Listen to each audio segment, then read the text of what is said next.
askan wi bokki réew mi ñu ngi leen di ziara di leen ñaanal jàmm merci beaucoup à Ndeye Sow Seydi ñu ngi lay jaajëfal bu baax ci télévision Al Mauritania ngeen déggoon ko ci xët yu am solo yi nga xam ni àndoon na ci ak docteur Ahmed Haj ñuy wax ci jukki ci lépp li nga xam ni moo jëm ci mbas mi mu doon muy indi jogteefu réew mi waaye rawatina ak ñi nga xam ni ñoo yor doxalinu réew mi ñu jaajëfal ñu nekk ci hôpitaux yi di leen ziara bu baax a baax alors merci beaucoup à la télévision de Mauritanie ñuy jóg rek di ànd ak yéen ci lépp li nga xam ni moo jëm ci doxalinu réew mi waaye lépp loo xam ni moo tàbbi ci réew mi ñu ànd ko doxal asalaamaaleykum damay nuyoowaat seen émission pencum askan wi ngeen ci ànd ak Ibrahima Idriss saa su jot di leen bége tey nag dañuy nuyu jiitu réew mi ñaanal ko jàmm ñaanal jàmm itam ulema yi nga xam ne ñu ngi ci réew mi nekk ci gox-goxaat yi ñu jox leen cër bu baax a baax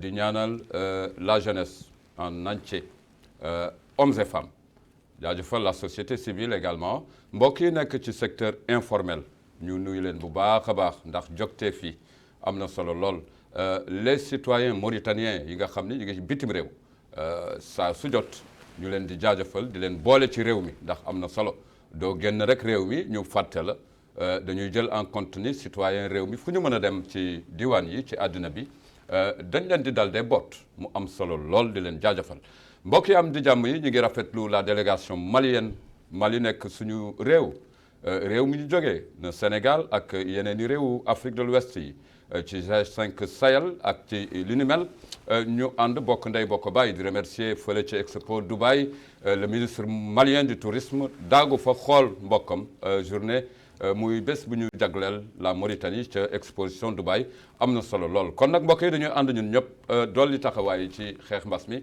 waaye itam ci ñàkku yi ñu ngi naam teg bët ñàkku adolescent yi tout tànk yi boo amee fukki at ak benn ñu mën laa ñàkk ci école yi ak béréb yi ngir rek ànd xeex mbas mi mu dem ca mu génn réew mi mbokk yi am di jàmm yi tey nag dama am mbégte comme ni ma daan amee mbégte di ko sante buur yàlla ak yonent bu tedd bi Muhammad rasulillahi sallallahu taala alayhi wa sallam Rooso laa jëm sama kër maam wala ma jóge fa jëm ci gox yi waaye lu ci ne rek valeur la ñuy yóbbu ma am mbégte di dalal Abda Diop ku baax mu bokk ci kuréel wu am solo bu ñuy wax association Monaco tey defe naa ni Rosso am nañu mbégte nous sommes au cœur de Rosso aujourd'hui ma am mbégte c'est un ingénieur en génie civil di vraiment koo xam ni c'est un acteur boo xam ni mi ngi jukki njëriñu réew mi ci fànn bu muy liggéey lu mu sore aussi ci réew mi maa ngi am mbégte mu bàyyeekoo feneen ci réew mi egsi fii ngir saafonte di la ñaanal jàmm asalaamaaleykum wa rahmatullah Abda yaa ngi sa kër à la télévision Al Mauritania. merci beaucoup Vox du ma wax Vox sax man petit frère lay wax. ndax su ma rakk nga vu les liens bi nga xam ni moo ñu boole. dëgg la fu ñu cosaanoo ak yëpp quoi. di la jaajëfal aussi si liggéey bu am solo bi nga xam ne yaa ngi koy def fii ci yéenekaay bu ñuy wax TVM. di la ñaanal jàmm. ñaan aussi ñu waxtaan fi waxtaan bu am solo boo xam ni. dana njëriñ waa Rosso dana njëriñ réew mi. c'est ça quoi mu am solo jërëjëf mbokk yi am di jàmm yi Abda ngeen dégg wax na fi léegi loo xam ni dafay lëkkale ay valeurs Abda ñu ngi nekk ci réew mi yow nga doon ndaw réew boo xam ni am nga mandarga ndax boo demee ba di def génie civil am na taxawaay bu mu àndal tey jii ñuy dund lii di mbas mi di coronavirus ñu nekk ci variant bu am solo bu gaaw ngeen koy dund ci kër yi di ko dund ci béréb bi liggéeyukaay yi waaye itam di ko dund ci réew mi am observation taxaw seetlu boo mooy jukkil ci mbas mi ak conséquences yi ak jogteef yi nga xam ni war na citoyen yi ak gouvernement bi lan nga may Vox kooku naa si sawar ndax mbas mi wax dëgg yàlla mu ngi commencé dépasser nit ñi te ñun en tant que pays yi nga xam ni amuñu yenn doole yi yàlla suturaal nañu comme jusqu'à présent ñoo ngi ciy def suñu kéemtulaay kàttan lu gën a wër ba wër mooy ñi am xam-xam lu ñu ci wax ñu jëm ko jëfe parce que en tant que citoyen gis nga ñu am xam-xam di évoluer mooy spécialiste yëpp conseil nit ñi ñu dem ñàkku ji di respecter mesures barrières yi ak éviter yenn comportement yi man defe naa loolu laa am lu mu ci wax quoi mais heureusement quand même jusqu'à présent yàlla mu ngi ñu si sutural parce que en tant que des petits pays si côté moyen gi yëpp gis nga réew ñu am doole mbas mi comment les a complètement mis au chaos ñun ba léegi ñoo ngi ci suturlu donc nañu continuer di voilà di respecter mesures yoo xam ni borom xam-xam yi ñoo ngi ko ciy wax quoi jërëjëf li ma ciy teg mooy bu ñu delloo see xool rétroviseur bi tuuti dañuy gis ni bu ñu mosaan yuuxu vague buy ñëw dañuy tëj mbir yi spectacle yi béréb yi ak yooyu lépp taxaw mu mel ni loo xam ni day tënk suñu économie ci sama xalaat yéen seen xam-xam màcc ci yenn xalaat yi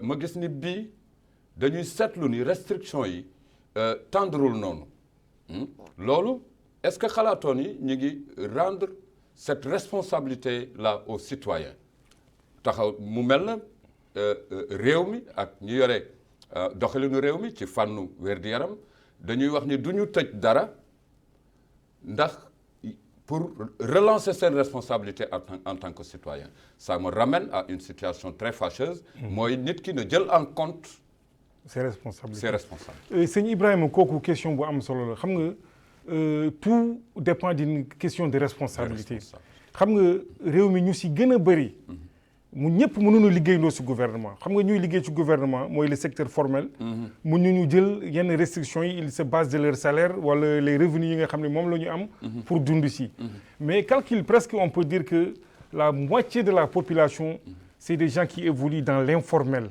mooy ñi nga xam ne du ñuy dem di daan seen doole pour dund état bi mu jëlu leen en charge c'est en fonction de lu ñuy liggéeyee seen activité donc yenn restrictions yi aussi c'est pas comme avant xam nga avant dafa amoon benn genre psychose boo xam ni ñu jox ko ampleur boo xam ni et effectivement ndax xamuñu woon mbas mi ñëpp ragal quoi mu indi genre psychose bi nga xam ni ñëpp les gens croyaient que c'est la fin du monde quoi mais au fur du temps les gens ont compris que c'est une épidémie bi une pandémie bi nga xam ne il faut vivre avec qu'on essaie de vivre avec vraiment. Mais vivre avec bi c'est une question de responsabilité nit mooy jël responsabilité am na yoo xam ni fooy toll waroo xaar ba spécialiste bi di la ko wax yow amoo xam-xam du sa spécialité koo xam ni il a fait ses études les experts les docteurs les médecins naan le comporte de cette façon mais comporte de cette façon c'est ça quoi donc ñun aussi ñu bëri yenn relâchement yi c'est vrai l'État laisse les gens parce que comme ni mu la ko expliqué quoi les gens vivent dans l'informel ils sont obligés de se débrouiller pour vivre mais yenn yi ñoo war a jël seen responsabilité waroo xaar ba nit wax la loo war a def waaw yow yaa xam surtout ci fànnu set ak takk masque ak yooyu vraiment c'est des questions primaires et très humaines oui être propre takk sa masque kooku même bu fekkul woon du masque mi gaa nit ki ci boppam hygiène dafa war a dund si cadre hygiénique bi nga xam ne dafa war a nekk continu donc c'est ça quoi donc on ne peut pas aussi restriction amoon comme début mbas bi mënatul am léegi jërëjëf bon noonu laa ko gisee quoi jërëjëf am na solo lool kon nag ñuy masawu mbokk yi ci kër yi ndax boo xoolee jamono yi am na xeetu feebar boo xam ni fa tabarakallahu ñu ngi koy sante yàlla ndax buur bi yàlla lu mu la teg rek da nga ko koy sante fagaru daal moo gën faju mais seetlu nañ ni kër yu bare am nañu ci tëdd lu mel ni deng jàpp leen feebar bi ak yooyu ñu ngi leen di boole di leen ñaanal yàlla ñoom ñëpp en tout cas la télévision Al Mauritania saa su ngoon su jot mu ñaanal réew mi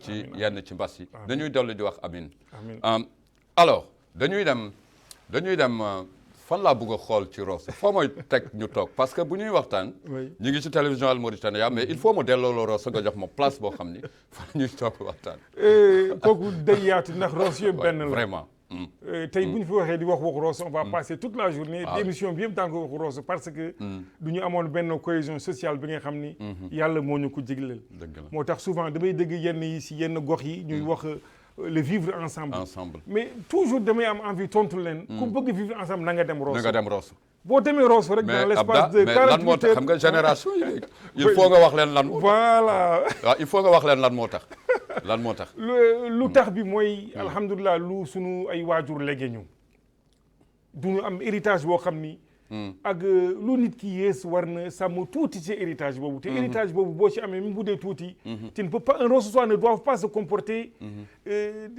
d'une mauvaise manière ba nit ñi comme il veut non Rossois dafa am lu ko sas parce que ay valeurs et surtout traditionnel. surtout traditionnel ak yëpp. de cohésion d'union d'intégration de fraternité. surtout intégration. oui. xam nga boo xoolee bu ñu def historique bi tuuti. après les indépendances 27 ans après mooy li xewoon les années 87 consort Rosso nekk genre retrouvailles. amoon ay autochtones yi nga xam ni moom lan fa fekk.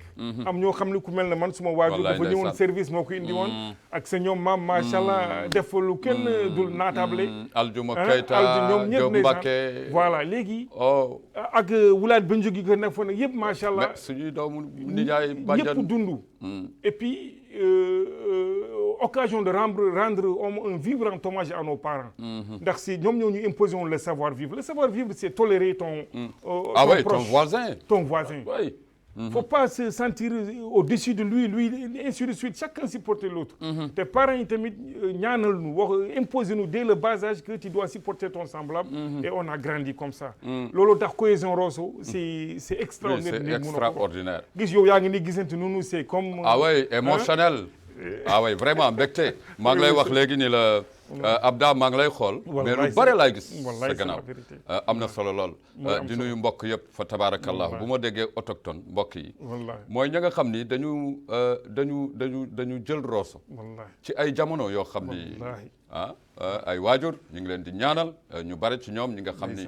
làqu nañu tey yàlla na leen buur bi yàlla xaar ca aljana firdawsi bi jaay Mustafa al Karim Seydina Muhammad mais mbégte la trop Abda Njurbel googu boo fa bàyyee ko Médine 3 nga jëm camp garde bi moo nekk seen diggante donc Médine 2 Médine 1 Escale village de pêcheurs ah ouais vraiment maa ngi gis ni mais am na béréb boo xam ni ñun dañ fa tourner dañ ko xam dans le cadre du football. boo ñëwee dañ lay wax terrain Monaco. ñu def fa ay jéego yu am solo. tey jii li la fi toogloo nekk association Monaco. nan ngay expliquer la. sëñ bi d'abord li nga wax li vraiment daw na yaram quoi. ndeysaan mooy terrain Monaco bi nga tudd léegi. oui. fi mu lay wax ni actuellement présentement. jardin moo fa nekk. oh là là man mii di wax ak yow suma yaay jur bu jigéen yor na fa ay parcelles. fu ñu doon football nga xam première édition nawetaan en 1986. mais j'ai joué là-bas moi. voilà j'ai joué là-bas. actuellement jardin moo fa nekk. oh là là. jardin moo fa nekk mais heureusement aussi sant yàlla. sant yàlla waaw. demoon nañu ba commencé jooy yenn infrastructure sportive yi. mais actuellement y a le stade Ramadan qui est en rénovation. yaakaar am na.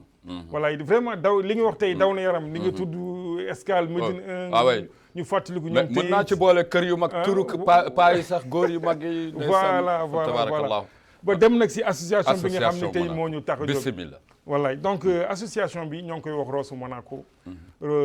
Monaco bi c'est un carré dans Diourbel yaatu na mais benn carré bu ndaw la.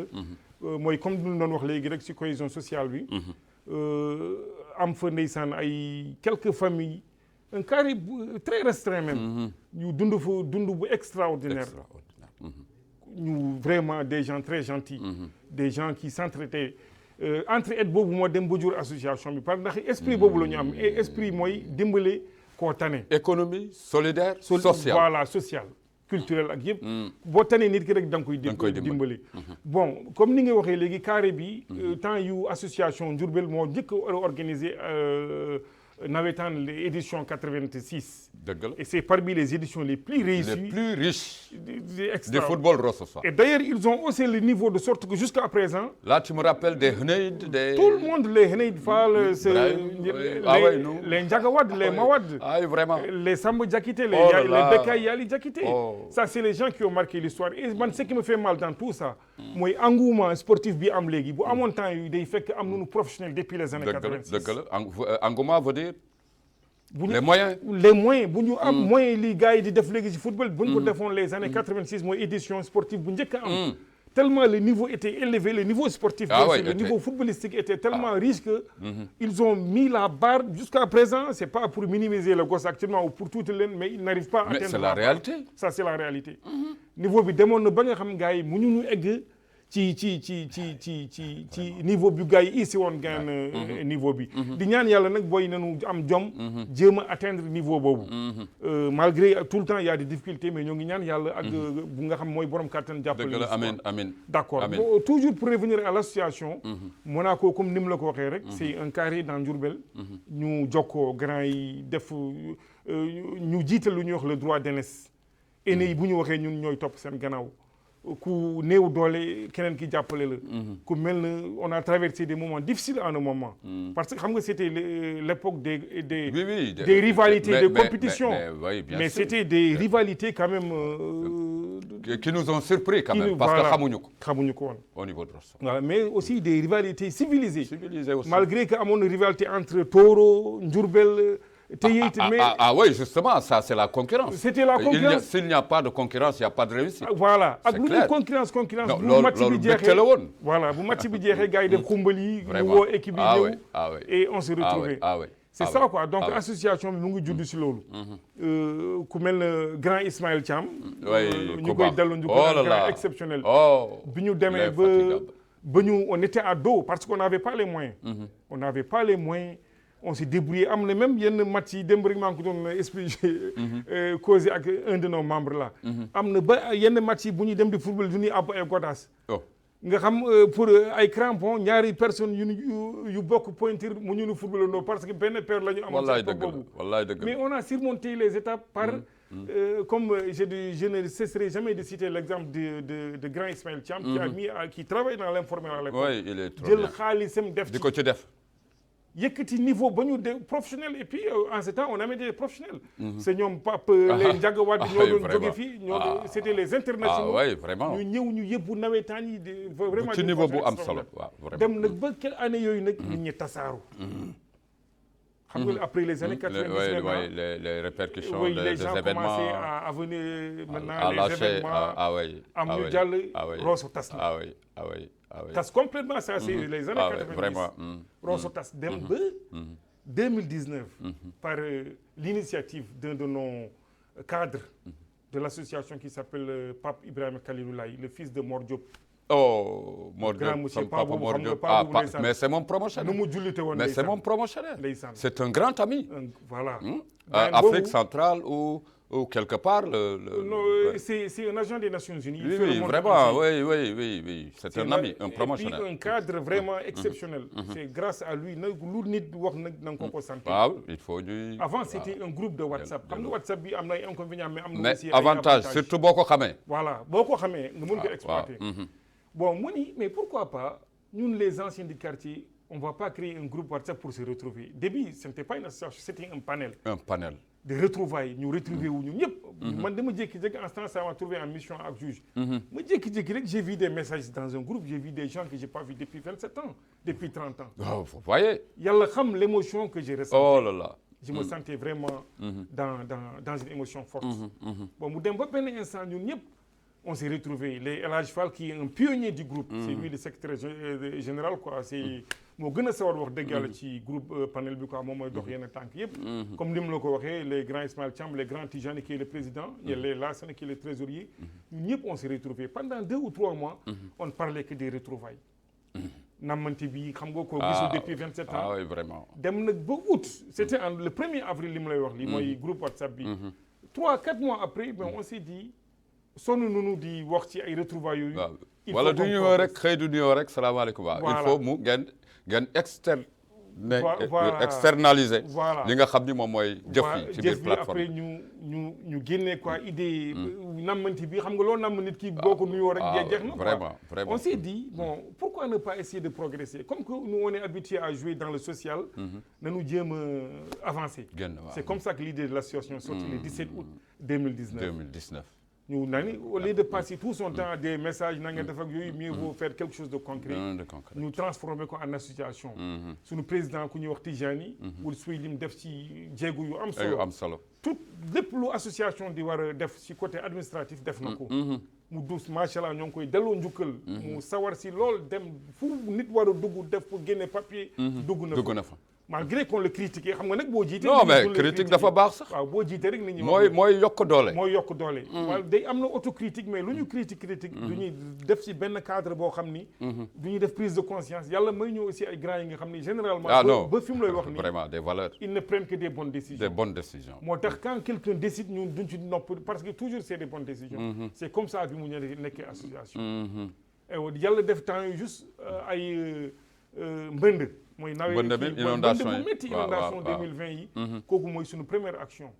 malgré que amuñu woon fonds bu ñu mën a am c'est de notre ressource. Rosso sonn lool. ñun ñaar laay dem ak yow Abda am na solo lool. benn bi ci contexte bi wax nga ko. dañuy jàpp ni nii la kuréel du juddoo. boo demee ci plateforme WhatsApp dafay nekk leneen parce que c'est de la communication. mais man dama taxaw ci fànn bi nga xam ni.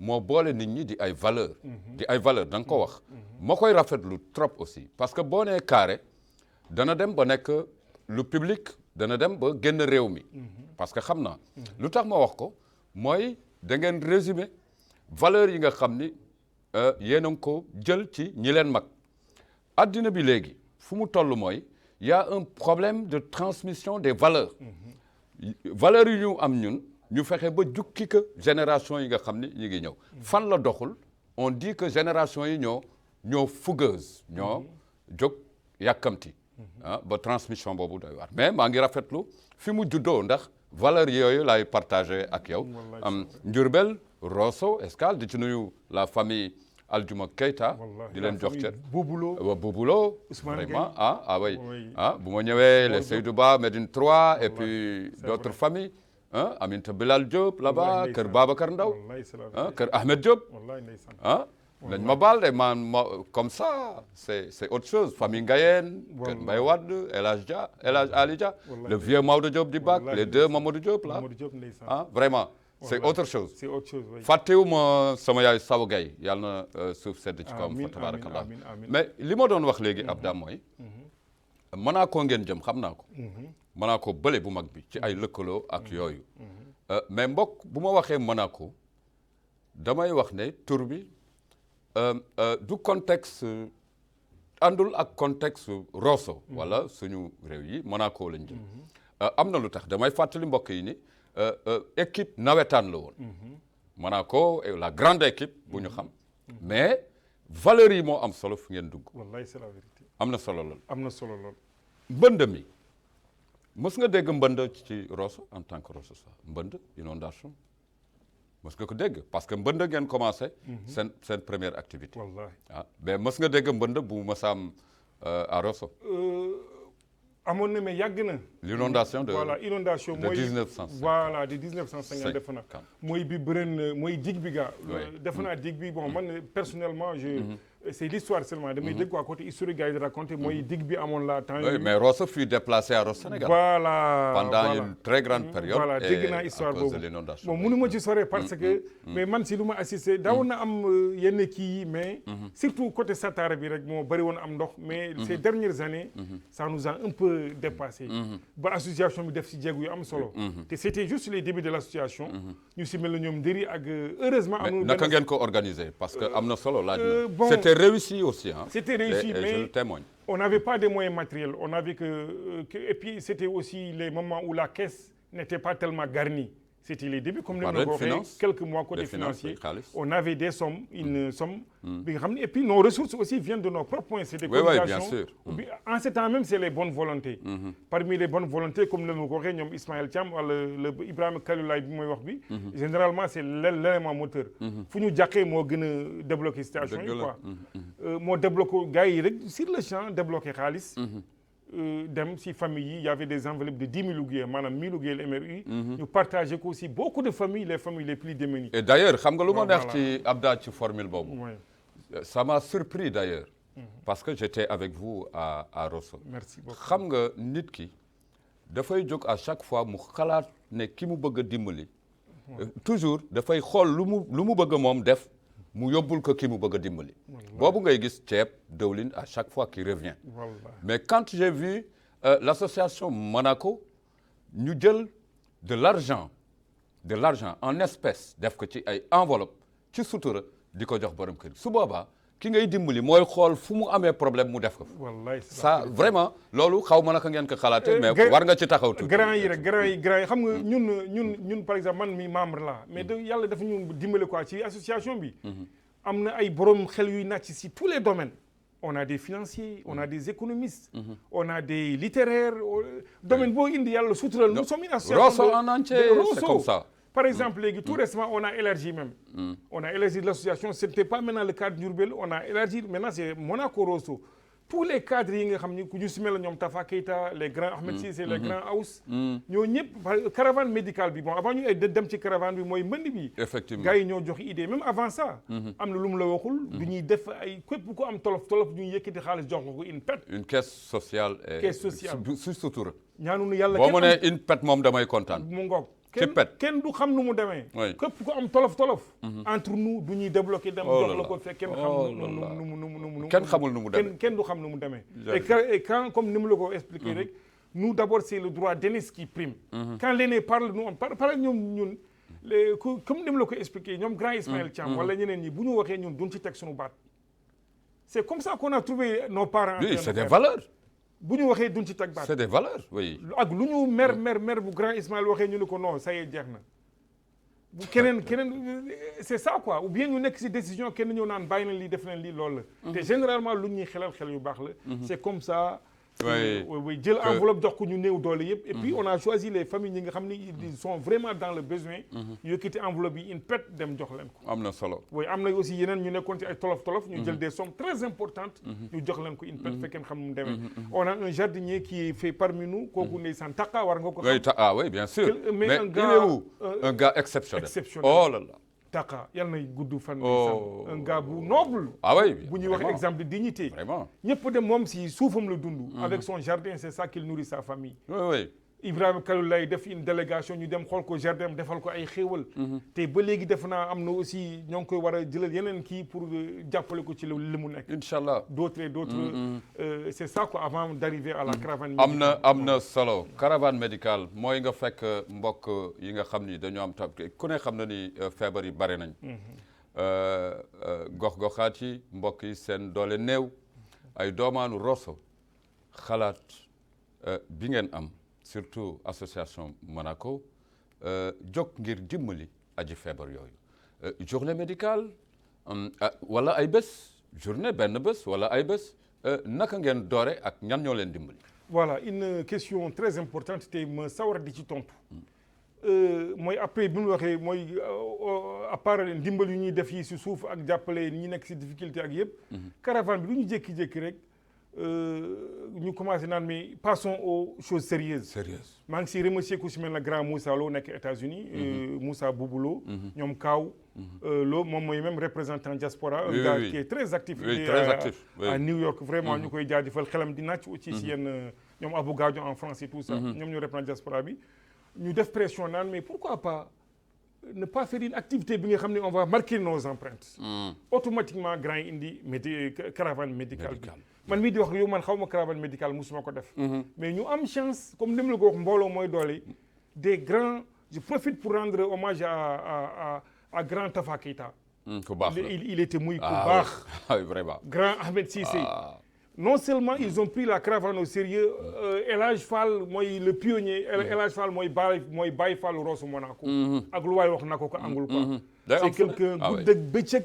mooy Baye Fall vraiment. fu Rosso Monaco taxaw mu ngi fa taxaw. te tey xam naa bu fekkoon nga du ay activité moom moo waroon ñëw fii toog. wax oui mais sant yàlla sant yàlla. bon ñu dem def visite des lieux d'abord. autorités yi yomb leen lu yëpp parce que c'était une initiative ba nga xam ni. c'est pour le bien-être de toute une population de Rosso. fu ñu fëgg porte bu ñu laal mu ubbeeku. autorités yi def ci fu ñu dem. parce que xol yee ànd. xol yee ànd. sëñ Ibrahima. autorité administrative yëpp def ci xéewal. DRAS bi mooy ki toppatoo affaire santé. gouverneur bi commissaire yëpp autorisé. ñu ubbil nu école Diourbel bi. nga xam man bi mu fa duggee même sama yaram dafa daw. ndax foofu laa defee l'école de ton enfance. l'école de ta première école. oui di remercier aussi personnel médical bi def déplacement bi yëpp ñëw. ils ont fait des sacrifices de leurs propres moyens.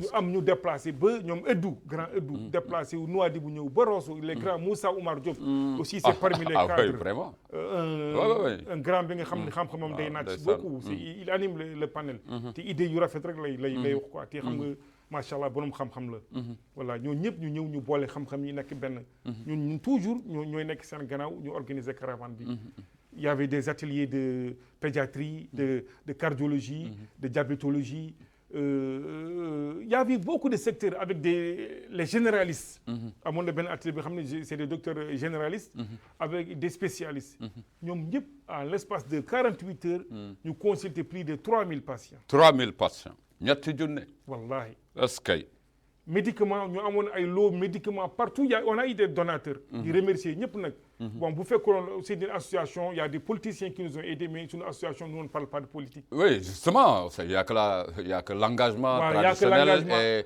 la cohésion sociale oui on ne parle pas de politique mais il y a des politique day furi oui day les choix changent d'année en année mais les gens nous ont aidés tous les cadres de Rosso il y a eu des bons bon encore mieux si on est politicien, c'est maintenant que ça risque de devenir une profession, mais jamais une profession. Oui, c'est ça. Mais quand même, n'oublie pas que le politicien, il appartient d'abord à une localité. Voilà, à une localité.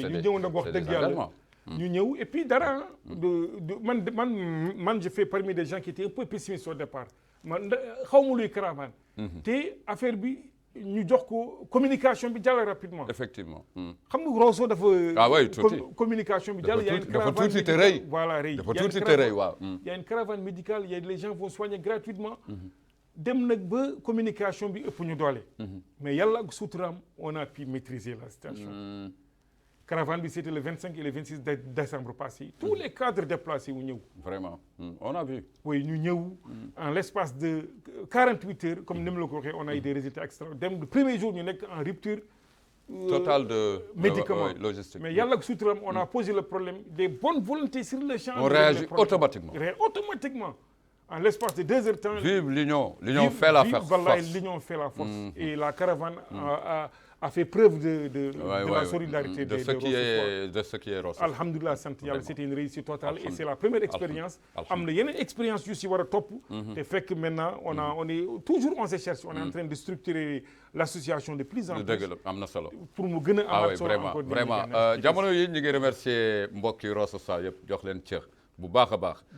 Abda FC Monaco, est-ce qu'on finira en parlant de l'association Monaco qui est née par le football, comme vous l'avez dit, et qu'aujourd'hui, Abda, da nga wax li Rosso taxawee woon ci football.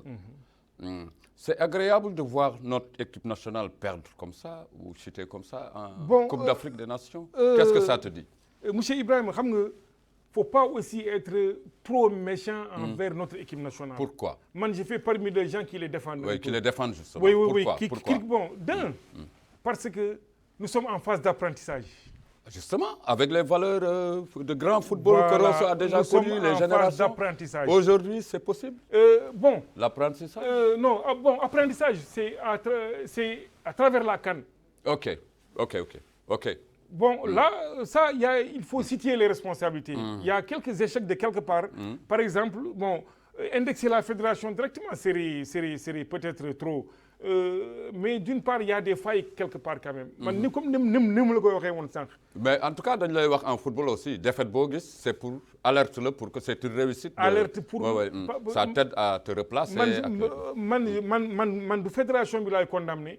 Mais man, je parle de la section sportive même depuis les années 86. Pourquoi? Bu ñu toppoon comme ni mu la ko waxee. Rosso demoon na rien que Rosso pouvait fournir une équipe nationale. Ah oui, vraiment. La famille Wade. ay prodige kese macha allah la doon génn yàlla na xéwal yi yokku. boo demee Gataga tamit y avait eu à Kaïdi, il y avait eu de grands footballeurs. De très grands footballeurs. Les Khassoum, les Cheikh Oumar Sidibé, les Samba Yali Diakité. Man, jusqu'à présent, là, on me demande le plus grand footballeur de l'histoire. Je parle de Samba Yali Diakité. Ah oui? Mais c'est un gars, mais c'était un joueur hors pair. Donc, vous faites compter un joueur complet, machallah. Moi, personnellement, c'est le joueur que j'arrive pas à oublier. Il m'a marqué sur tous les plans. Les Papsek, les Tchomoro. Oh là là. Mais tant que engouement bi nawetaan amoon 86 bu continué woon ba léegi day fekk tey kenn du wax suñu wax. te dañ koy jottali. day fekk on a dépassé le Sénégal. Il y a des Sénégalais qui quittent le Sénégal pour jouer les. Non, nous on a fait beaucoup de choses dans le football au Sénégal. ma jox la exemple Pape Samb. Pape Samb Toro moo ko. Oh là là Pape Samb Diagne. Hein? Oh là là. Vous vous rappelez mais passe na ma bataille. C'est un génie du football. Donc vous voyez. Comment ces génies-là à l'époque temps yi niveau bi ñu amoon je te jure c'était ñoom ñoo gën a équipe nationale. mais te xam nga lu ma jaaxal. Je viens de rencontrer Getson Snedri. C'était alarmant. Tu vois. Bon, donc il y a, je ne vais pas être méchant pour notre équipe nationale. Oui. Dylan Nyanal, mais aussi on ne peut pas passer tout le temps aussi Dylan Nan, du courage. Il faut aussi que la fédération Djemal Gissen Bob. Wax dëggal nag état mu ngi def lu mu mën pour jàppale fédération bi. Nous on est témoins de ça. Il y a les moyens sont débloqués. Les moyens sont là. Le président de la fédération même moo taxoon naan que les moyens sont là. Mais les moyens sont là, il faut mettre les gens qu'il faut à la place. Oui, il faut. Vraiment. Vraiment, oui. Mais on a une défaite, bon, il n'y a pas de problème. Non, Oui, il faut travailler. Il faut travailler. Travailler. Au lieu de polémiquer. maa ngi jaajëfal grand Thiam Ismaïla. Voilà. di ko nuyu bu baax a baax grand lu am yow la vraiment sa engagement jéggi na dayo d'ailleurs plusieurs ressources comme ça comme tu l'as dit ay valeur la quoi. grand boobu il faut ma taxaw ci moom Ibrahima waaw taxawal. grand Ismaïla Thiam. bi ñu demee comme ni mu la ko waxee bi affaire yi dem ba métti Monaco. C'était un commerçant. Tout ce qu'il avait comme argent, il a investi dans le groupe. Ah oui? maa la ko wax. Il déplaçait, c'est le premier à aller amener des internationaux pour ñëw football pour Monaco. Rien que pour dóor Toro rek. Parce que le match Toro Monaco là. Voilà une défaite que j'arrive pas à digérer. 86 bi ñuy Toro di dóor dëgg. Oh là là. Ba fi mu lay wax nii je ne digère pas cette défaite. Oh là là là là. Mais nag tout ça c'était dans la sportivité. Il y avait pas d'animosité. On a perdu d'une manière. Oui, normal. Oui, il y avait les Teyeït aussi, il y avait du nuyu ñoom grand Abdoul Sy, les Seydou Ba, les Roger. Oh là là. C'est ça quoi, il y avait pas d'animosité. Oui, mais niveau bi football bi eggoon Rosso temps yooyu bu fekkoon engouement boobu mu ngi am ba léegi. day fekk tey Mauritanie ñoo ngi jël Coupe d'Afrique. du mu la wax de ñuy compétir day fekk ñoo ngi jël Coupe d'Afrique. Mais à un moment donné. Ça a chuté. Ça a chuté complètement. Ça faut pas se voiler la face, c'est la vérité. À partir des années 90. 87, 86, 87 ba 90. Rosso, rien que Rosso représentait la Mauritanie en matière de football. Ah oui, en matière de football. Mais de 2000, ça a chuté. Et en ce temps, les clubs aussi, tels que la Caisse nationale, ont développé les moyens pour payer les joueurs. Sinim Touti, Armée, voilà, Air Mauritanie. Air Mauritanie, c'est ça. Ah ouais. Mais si vraiment les gens avaient mis le maximum, il fait que l'équipe nationale de Mauritanie, actuellement, on est en train de discuter avec les plus grandes nations, autant pour moi. Jërëjëf Boydou Coulibaly doyen maa ngi lay nuyu c'est le premier secrétaire général de la fédération de football mauritanien dañuy dolli di taxawal ñooñu Fall Thierno Yarahmou yàlla na ko yàlla vraiment quand même en tout cas Youssou Fall qui est là ñu am taxawaay yu représentatif am na solo lool fa tabarakallahu retour à l'association Monaco xam nga valeur yi ngay wax ni dafa am solo moo indi tey mbir mi juddu ba ngeen di def ay jéego yoo xam ni ci yeneen ni mbindeef la jëm aide sociale contribution renforcement la santé taxawu nit ñi ci sutura ak yooyu yëpp am na solo ku bokk Njurbel rek wala mun nga jóge feneen. Bon léegi structure nañu ko de préférence mooy ñi mës a lié wu ci association bi. bu demee léegi ba def léegi par exemple bu ñu demee bu ñu def activité. On ne regarde pas les gens de l'association. Par exemple c'est pour Rosso. C'est pour Rosso. Caravane bi passé on a mis Monaco à part. On a ñu si gënoon bëri c'est des gens ñu si xar seen tànk tubéy ku si mel na Yacoub. Yacoub ñoo ngi koy nuyu Yacoub Sérieux. ak ñoom Seydou Ndongo yeneen boo yëpp quoi. Vraiment. Les Dieynaba les autres il y a beaucoup les Wurel Sow. xale yëpp ñëw non seulement bokkuñu si groupe bi mais du ñu ñëw jàppale. renforcer parce que c'était Rosso qui parle. ñëpp am de bonne volonté ñu ñëw. ba caravane bi réussir. association bi waa Njurbel wala consort mais képp bonne volonté bu ñuy def activité ça concerne tout le monde. Qu'est-ce que vous conseillez au retour des Rossois xam nga wolof dafay wax ne loo dem da ngay xalaat quand même fi nga jóge. On a toujours eu des problèmes de Rosso de déserte il y a personne. On le dit bien vrai qu'il y a des jeunes actifs. tambour battant mais ñu ci gën a bare dañ leen di accuser ni dañuy dem duñu dellu si loo ci. Bon xanaa nit ki moom loo tekki fi nga jógee. moo ëpp solo. c'est pas tu es obligé de mettre tes fonds et consorts mais on peut contribuer si développement fi nga jógee si plusieurs façons. boo demul it sa njëriñ di dem. c'est njëriñ nga am njëriñ waaw. comme caravane bi am na ay bonne volonté yu bëri yu si contribuer. participer. xam nga on ne peut pas citer de nom pour juum mais am na ñu bëri de bonne volonté de gens qui xam ne du ñu bëgg a Rosso à cœur. mais am conseil bi daal mooy comme ni nga ko wax rek. nit ki fi nga jóge bu ko fàtte. mu ñu am lu ëpp Rosso nous a tout donné en contrepartie lu ñu am mooy. def activité yu mel nii pour essayer on ne peut pas soulager tout le monde. mais du ñuy essayer di conseil tamit association yu mel nii bu mënoon am ci quartier yëpp. dana baax. association Diourbel bi léegi bu doon am côté Escale am côté Médine. Il y a Toro qui est en train de revenir. Voilà, il y a Toro. Ouais, je vois les Aboulo Djiné comme président, voilà, les Cheikh Mbacké Dièye y sont et tout le monde, les Ahmed Gueye. Voilà, je pense qu'un jour, Rosso aura de grandes journées. Voilà. VSD, exactement. Tout le monde, les Rossosa, et puis état généraux ci yenn yi ñu xoolaat valeurs yi am na solo lool. am na solo fa tabarakallahu ñu ngi lay ziyaara. Abda loo gën a dem ak foo mën a jëm ak si lu la yàlla mën a jubal am ci réew mi nga bokk. noo gisee réew mi.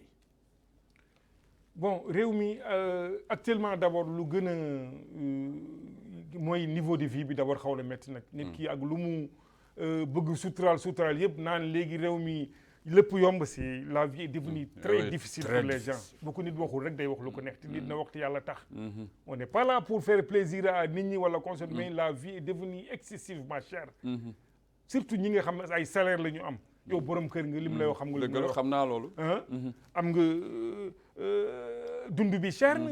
ñaan daal autorités yi ñi nga xam ne surtout mooy njiitu réew mi. di ko ñaan ngir yàlla ak Rasul.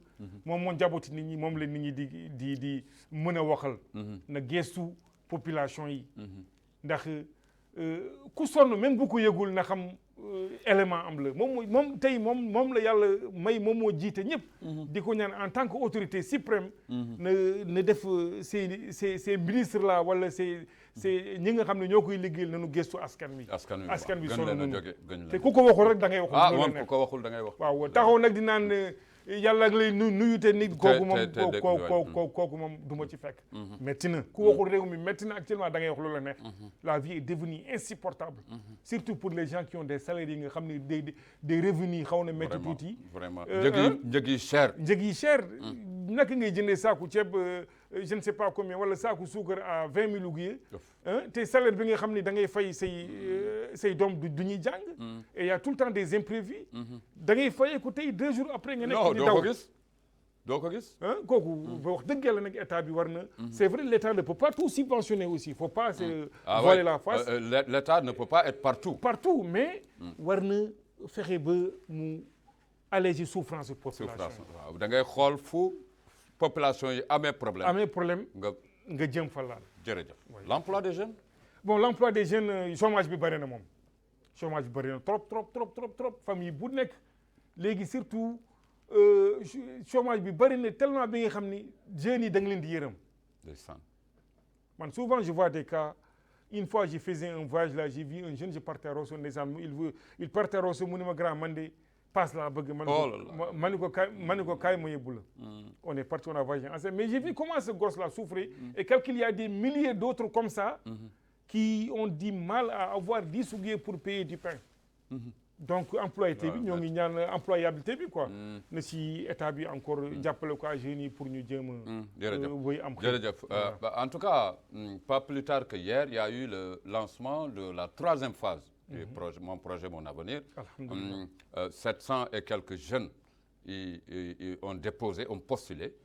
ñu ñaanal leen yàlla ndaxte lu ñuy wax ci projet itam boo demee ba xalaat ko lu ñu ci jublu mooy un changement de contexte environnemental. li ngay xalaat mu jëriñ askan. soppi fi ngay sa dëkkuwaay ak yooyu. bu ñu nee Rosso dañuy xalaat mbay wala gàncax. FC association Monaco xalaat na ci fànnu. gàncax ak yenn ci reboisement wala utilité en tout cas man mënuma jàkkaarloog Rosso sax bu dul wax ci bay. mbay mi bay moom ci fa la fekk baax. ginnaaw seen terrain bu graaw boobu ñu ngi fay bay. xam nga comme ni mu la ko waxee on a un gars de l'association bi nga xam ne il vit du jardinage. mooy Taka. ku mel ne la famille. y avait aussi Fall Ahmed n'avait pas un jardin à côté. ñun ku ñu wax la famille de Moussa Oumar Diop papam ku képp xam am na teen Oumar Diop. teen Oumar Diop. teen wul démb. waaye fee nañ fa ba tey. teen Yoro Sarr yoo xam nga côté boobu. wala la ndeysaan góor gi Yoro Sarr. waaw kooku xam nga ça c'est activité agricole. ça c'est dans notre sang. oui vraiment. même non maman fu mu lay wax ni ma terrain Monaco bi mu lay wax bi man suma yaay personnellement actuellement. am na fa ay parcelles. mu ngi fay def naanaam ak yeneen activités yëpp kooku moom gàncax gi ak yooyu kooku munu surtout les gens de Diourbel notre quartier si dax gi nañu tiim l'agriculture c'est dans notre sang mais peut-être au fur et à mesure comme ni nga ko waxee on a des têtes pensantes dans ñu xalaat pour ñu mën a investir un jour ci côté boobu te am naa yaakaar ci njort bu rafet grand yi daan ko def ndax on a des têtes pensantes extraordinaires incha allah rabbi mbokk yi Abda Diop laa jàkkaarlool il est ingénieur en génie civil mais mu bokk ci association Monaco je vois association Toro et Métilé par là ak yenn yi et je pense que c'est normal nit ki mun na jaar ci li nga xam ni moo ñu boole démb jël ko comme contexte ak valeurs yi fa nekk pour jukki dara ba tey ji ñuy wéral ñi nga xam ni aju feebar ñuy dimbali ñi nga xam ni ci sutura ñu ngi nekk ci tolof-tolof kon nag grand merci à FC Monaco Abda da nga doon jukki léegi ci grand Ismaïla parce que mbir moo gis rek am na ñoo xam ni ñoo ci jàpp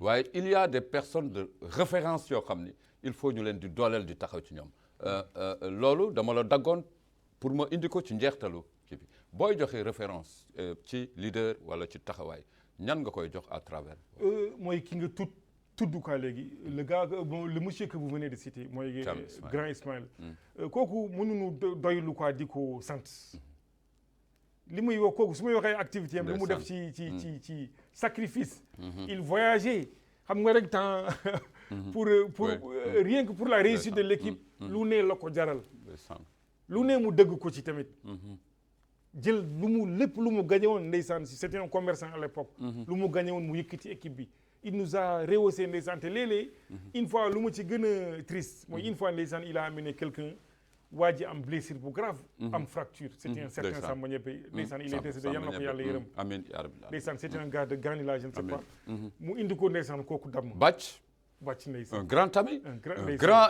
milieu de terrain ailier attaquant c'est un joueur hors pair oh là là les Alioune Niang les il est de Thiamben wallaay oh oui vraiment extraordinaire mu indi ko ndeysaan kooku damm mais man fa laa yërëm grand bi boo gisee comment il a soutenu ce monsieur fracture bu garaaw la waaj demoon tànk bi gaa dafa mu jege déformé wu mu soutenir ko ndeysaan d'une manière ba soutenir sa famille te mënoon na ko ci bañ a fekk xam nga groupe bu nekk par exemple mooy les mécènes mooy ñi nga xam ni c'est les donateurs ku mel na ñoom temps salaam yooyu amuñu gars yi bu leen doon jàppale effectivement Toro aussi mais Toro man je salue seen organisation ak seen Toro moo doon référence ci côté ak seen jàppante discipline ak seen discipline du leen waaye c'était nos rivaux nag ah oui vraiment non rivaux yu favorable man jusqu'à présent su ma la nee def digéré naa défaite bi ñu Toro dooree ah oui je me rappelle j'arrive pas à digérer cette défaite ouais tambour battant voilà guddi gi nga koy comprendre quoi après le match nga koy comprendre après le match ñu ñëw kumbal yi xam nga ñu woo ak Monaco fii ñu juboo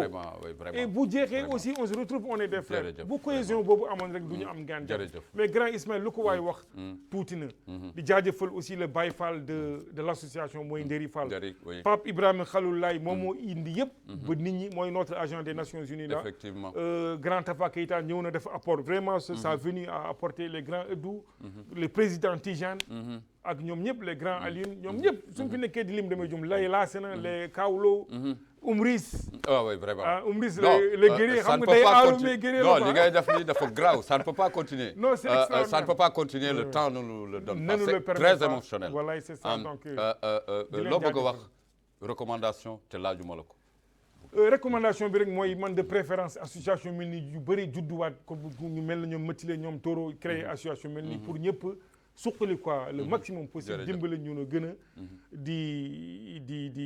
di baalu aussi si bu dee wax naa fi loo xam ne jaarul yoon. ah oui c'est génial. oui bon ak yooyu quoi donc c'est ça. di rafetlu émission bi trop. bu ñu fi toogee aussi c'est grâce à grand Ismaël. di ko ndeysaan yaram bi neexul temps yi bu baax. ku baax ñu ngi koy ñaanal vraiment. Medina Lo aussi. c'est sunu sœur Gazelle xam nga ñun. organisation nawetaan yi.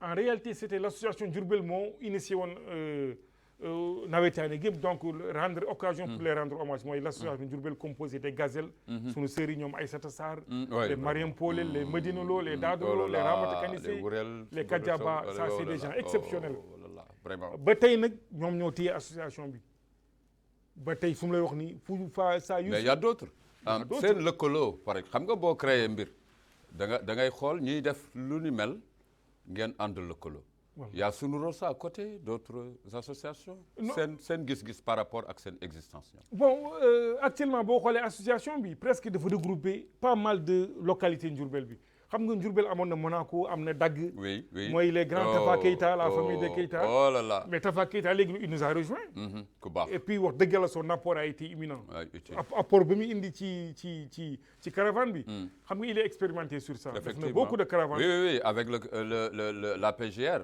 aussi voilà on a fait une fois la visite des lieux avant la caravane mais rien bi mu defee un briefing man j'ai compris automatiquement que la caravane va réussir j'ai assisté à la visite des lieux mu def comment ça va se passer il a été vraiment exceptionnel ci côté organisation bi kooku nan ko dalloo quoi bukkal yeneen association yi aussi ñëw ku nekk def si li nga di remercier ñëpp nag képp ku ci def de près ou de loin sa contribution ba caravane bi réussir ak activités yi yaa xam li nga bëggal sa jërëjëf yàlla defal merci beaucoup mbokk yi am di jàmm yi seen émission pencum askan wi Abda Diop le dalal tey ji ñu koy santé buur bi yàlla mu am solo lool dégg ngeen lim fi jukki waaye li ñu ci taamu rek mooy ñoom dañuy nekk ci ay xët yu am solo ngir jëmale réew mi non seulement seen gox mais réew mi foo mën a nekk bul xalaat ni foofu rek nga ne mën nga def ay action yoo xam ni dafay laal réew mi représenté leneen ca bitim réew am na solo lool di nuyu mbokki Rosso Soir yëpp fa tabarakallahu kër yu mag yi